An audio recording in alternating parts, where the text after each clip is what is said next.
So this is a review for Pop Goes Your Heart, released in 1934.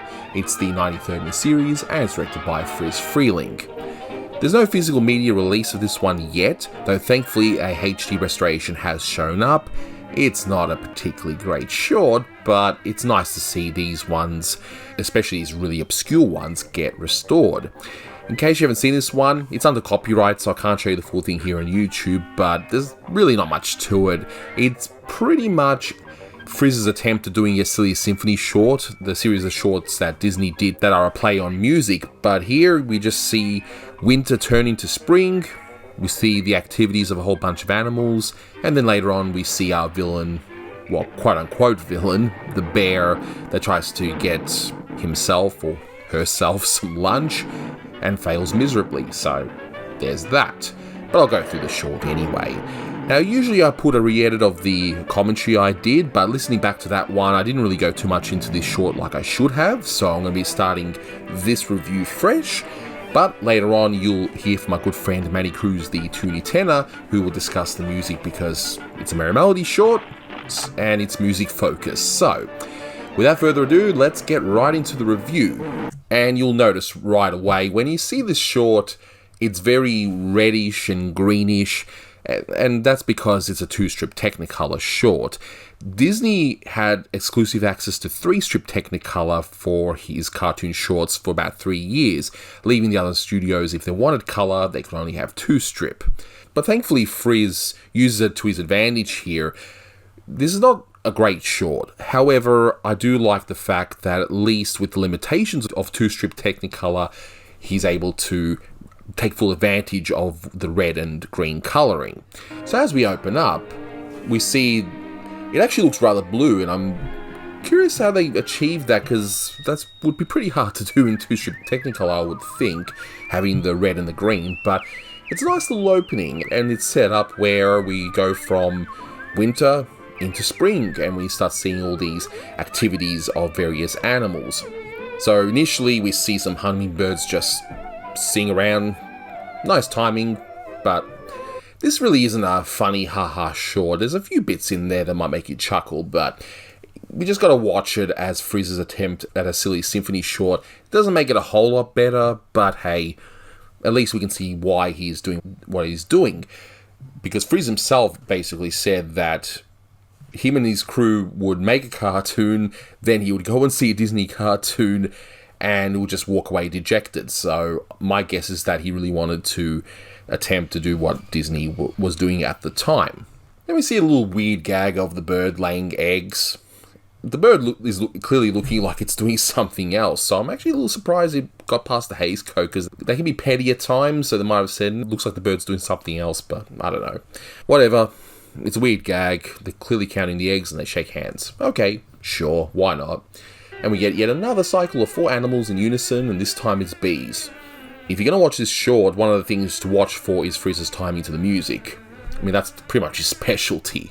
Now, the first gag that's actually mildly amusing is the grasshopper teaching the kids how to spit, and it's just funny how he gives tobacco to the kids. Yep, these cartoons certainly were made for kids. Hey kids, chew some tobacco. Yeah. Okay, sure, why not? Why not? And continuing the theme, a turtle is now teaching its kids, I'm assuming that's his kids, how to swim, and it ends up that they are on their backs and just rolling along. I guess it's just trying to be cute, sure. But as I understand it, I don't think turtles even have families. I think they just lay their eggs and just go off and the turtles fend for themselves, but whatever. I guess the whole cartoon's now ruined, right? But what really ruins this cartoon is when we see the spiders, how they have 6 legs instead of 8. Tisk, tisk. Nah, this whole short now needs to go in the bin, and we'll do the Simpsons quote, I hope somebody got fired for that blunder. No, but to be fair, look, that's just me being silly, but I do like the effect here. I don't know if they're playing piano strings or a harp. I mean, the way a piano works is that you got strings and the little hammer hits the strings, so maybe it's one or the other. Anyway, whatever. The timing here is great. Again, it's just not, funny. So we start hearing the title song in the background. There's no actual lyrics yet, but we start hearing it, and we get a nice animated bit of the apple and the worms, and we eventually see another one as well, and they're bouncing along to the music, and It's very hypnotic. Is it funny? No, but it's nice to look at. It's fine for what it is. So then we see the frogs, and we finally hear the title track. I will say that the two highlights of this short are Friz's timing and the actual title track. It's not the best song that the Merrie Melodies series have promoted, but it's a nice little track. I quite like it. And Manny, Cruz, the tuning tenor, he's going to go through the track in more detail very soon, but the song itself does come from a 1934 movie called Happiness Ahead, and it was sung by Dick Powell in the movie. So Manny will go into it in more depth very shortly for you.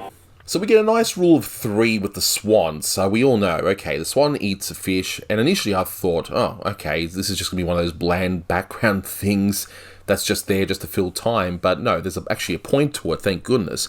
So it eats a fish, okay, it eats another fish, and we all know the rule of 3, that something's going to happen. But thankfully, even though this is Friz's attempt at a silly symphony short, allegedly, we get a very Warner Brothers type gag with the giant fish eating the swan. It's not the best timed gag ever, and once Tex Avery comes to the studio and he does this sort of thing, he does this sort of thing really, really well. But it's still a nice little surprise, and we see this big fish. I do wonder, because Clampett was in this unit around this time, I wonder if Clampett pitched that idea. It's the sort of gag that he would perhaps come up with, but look, that information would be lost to time, but I'd imagine that would be probably him. So now we start the real story, because we all know that this is going to be about this little chick, right? About the adventures of this chick. No, I'm kidding. There really isn't a start of any story here. So we just get some more time-wasting stuff with this chick trying to get a worm from an apple.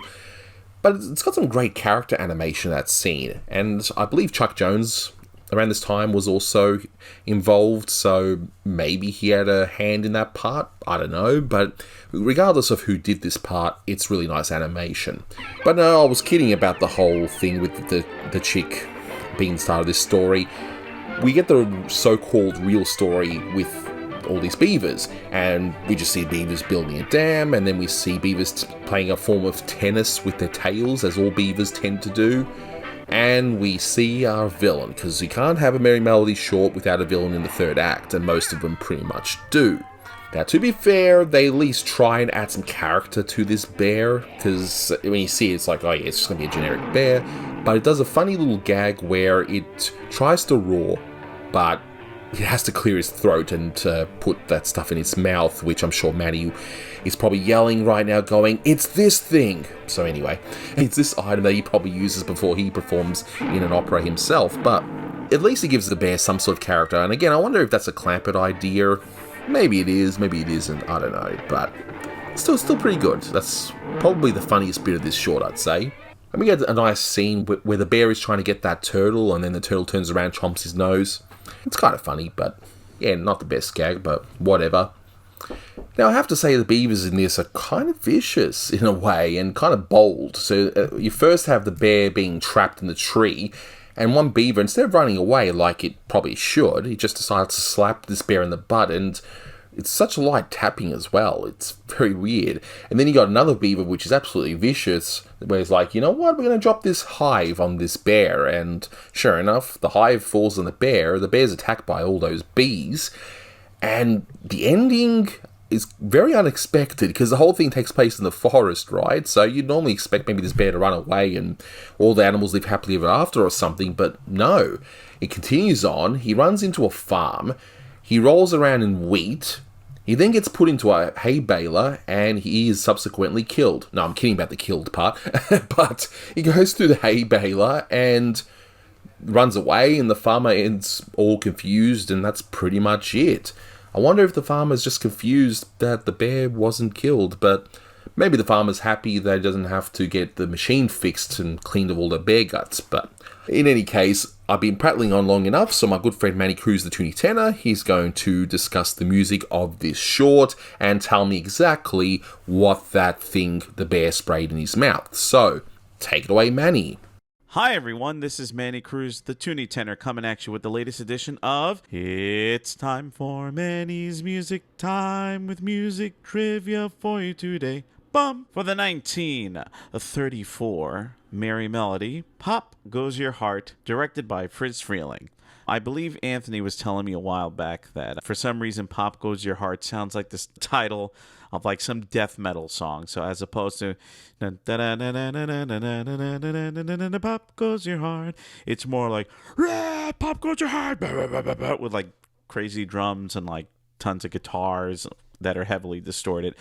But anyway, I digress. No, this is a nice little cheery song and a cheery little Merrie melody. It's been a while since I've seen this one. I don't know why, but I kept thinking, I was confusing this cartoon with A Long Flirtation Walk. I was thinking about like the ducks and the football game and all that. And then I see this one. It's like, oh, it's birds and bees and grasshoppers and bears in a forest or all that. So I was like, oh, I'm thinking of the wrong cartoon. But I will say it's nice to see it in a beautiful restoration, as opposed to the grainy version that I saw several years ago. So it was nice to revisit this one. So let's talk about the music, shall we? So let's start off. Obviously, the cartoon starts with I Think You're Ducky, the Merrie Melodies theme of that time period, from 33 to 36. And then it goes into Pop Goes Your Heart, which had music by Allie Ruble, and the lyrics by Mort Dixon. And let's talk a little about the song itself. So the title song, and you hear it throughout the cartoon, you hear it in the opening titles, you hear it done in various permutations throughout the cartoon.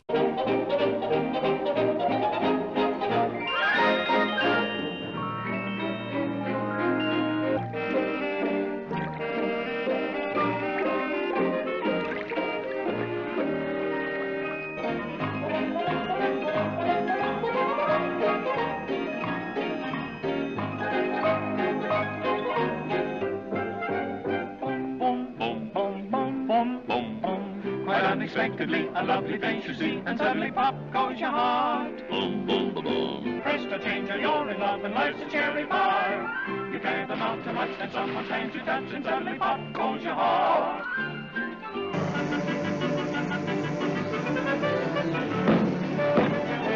It comes from a Dick Powell picture, which was released by First National Pictures, and the name of the movie is called Happiness Ahead. The song was also recorded by Ted Lewis for Decca Records, and as you know, for us Looney Tune geeks, Ted Lewis is the guy who's associated with holding a clarinet and going, "Is everybody happy?"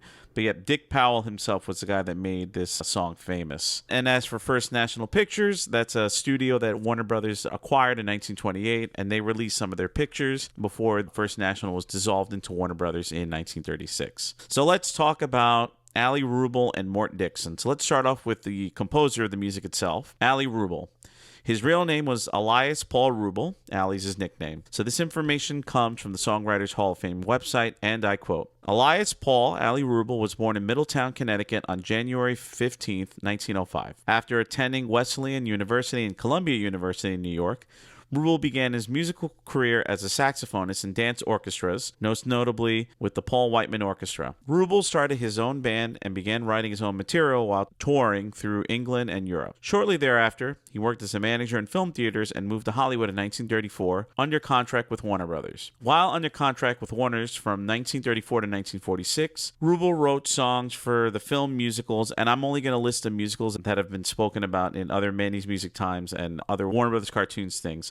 So you have those musicals being Dames, Happiness Ahead, Flirtation Walk, In Caliente, which we'll talk about in the future, We're in the Money, The Lady in Red, Let It Be Me, Footlight Serenade. Those are the ones that feature songs that were used in later on Warner Brothers cartoons. Ruble signed with Walt Disney Studios in the late 1940s, where he contributed to the films Make Mine Music, Song of the South, Melody Time, and so on and so forth. And he is responsible for the 1948 Academy Award winning song Zippity Doo-Dah. And of course, there's a whole big discussion with the legacy of Song of the South and Zippity Doo-Dah. I actually, a few days ago, I forgot, someone said something, and I quietly started humming Zippity Doo-Dah to myself.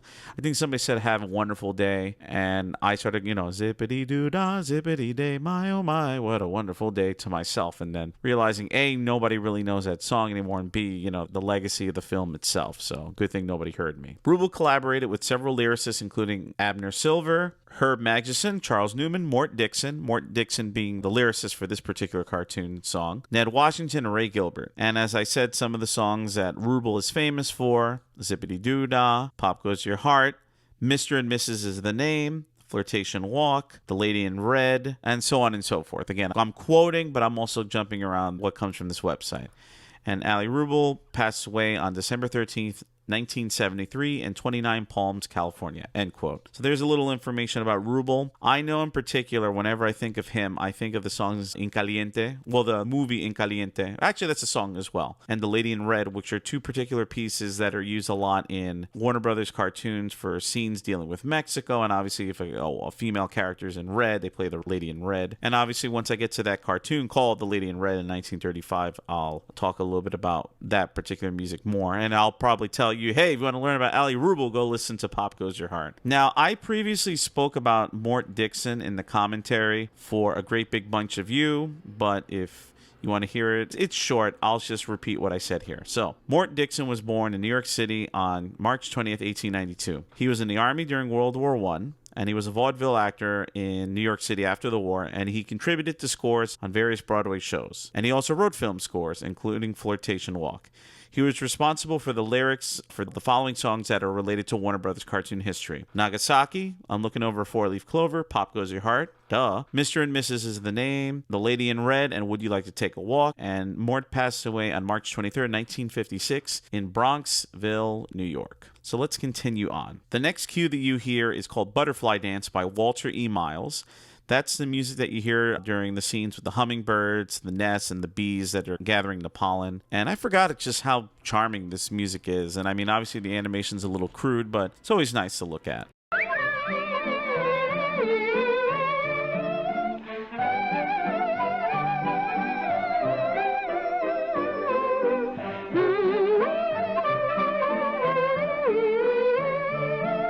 Then we hear Queer Antics by J.S. Semechnik. This is the music that you hear during the scene when the grasshopper is teaching the younger grasshoppers how to chew tobacco, and so on and so forth.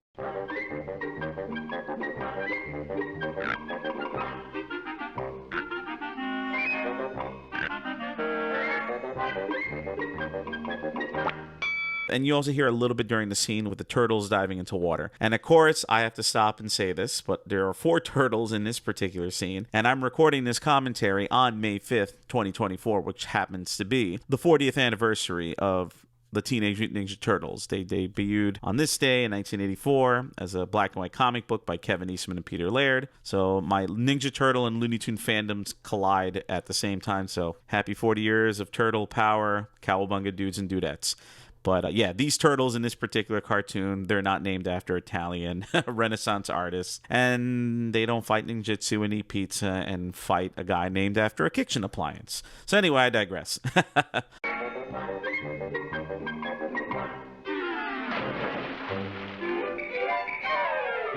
You hear another song written by J.S. Semechnik later on called Tingles. And this is the music that you hear during the scene when the Beavers are building their dam. Den is, like a house. I'm trying to remember. I mean, I was watching a cartoon about 20 minutes ago, and I should remember this. Dam as in, like, where beavers live, not like the expletive. Well, it's not really too bad, but, I try to keep my Manny's music times G-rated as best as I can. And the last piece of music that you hear in the cartoon is, the title cracks me up because I'm 36 and very mature. It's called Parade of the Teeny Weenies. I just can't help it. It makes me laugh. And that was composed by Herman Darusk, who was a British composer.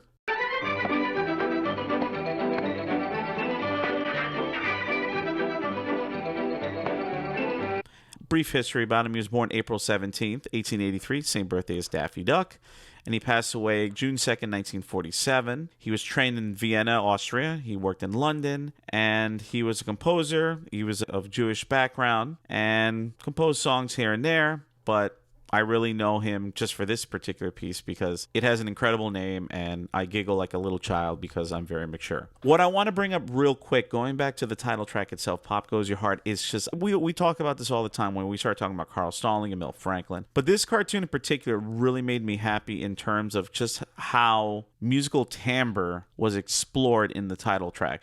Now you're probably saying, what does timbre mean? Timbre Timbre. It kind of looks like timbre with the R&E reverse. It's also referred to as the color of the music or the tone quality itself. That's pretty much how you perceive musical sound of different instruments. Or, for example, if you turn around and if you hear the voice of someone familiar, like your parents or your spouse or your child or your friend, you don't need to see them, but you hear the timbre of their voice, the tone color. And you can recognize, oh, that's my wife. Oh, that's my son. Oh, that's my friend Bobby. Or if I played the same exact note on different instruments, like if I played a middle C on a piano or a saxophone or a clarinet or a violin, you can tell, oh, that's the sound of a violin or the saxophone. They're doing the same exact thing, but, you could hear the distinct sound of that particular instrument or voice. And what I like about this cartoon is what Norm Spencer did in the score, as well as the orchestration and the arrangement, is that you hear different versions, obviously, of Pop Goes Your Heart. At one point, you hear the orchestra playing, you have like the woodwinds doing its thing, like the clarinets and the flutes and the oboes. But one scene in particular that really jumped out to me was the spiders playing Cobweb. And what Norman Spencer decided to do was play with the timbre of like an old-timey ragtime or honky-tonk piano while the spiders were playing the web.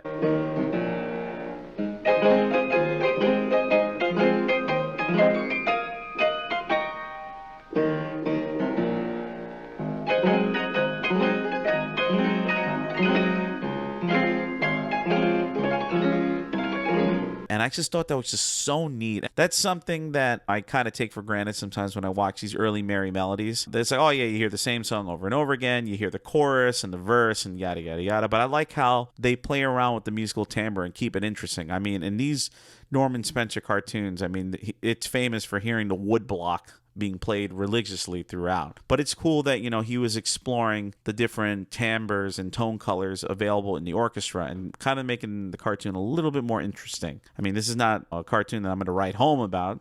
I forgot a good amount of it, but, it was nice to revisit. So these are my thoughts and Manny's Music Time for Pop Goes Your Heart. And maybe I'll do my own cover of this song, but I'll just start screaming into the microphone and just have a ton of distorted guitars and just a ton of fatback drum, as King Curtis said in his song Memphis Soul Stew, give me a pound of fatback drums. And I'm jumping from 1930s pop music to 60s Memphis sound to death metal. Look at that, I'm just jumping all over the musical landscape.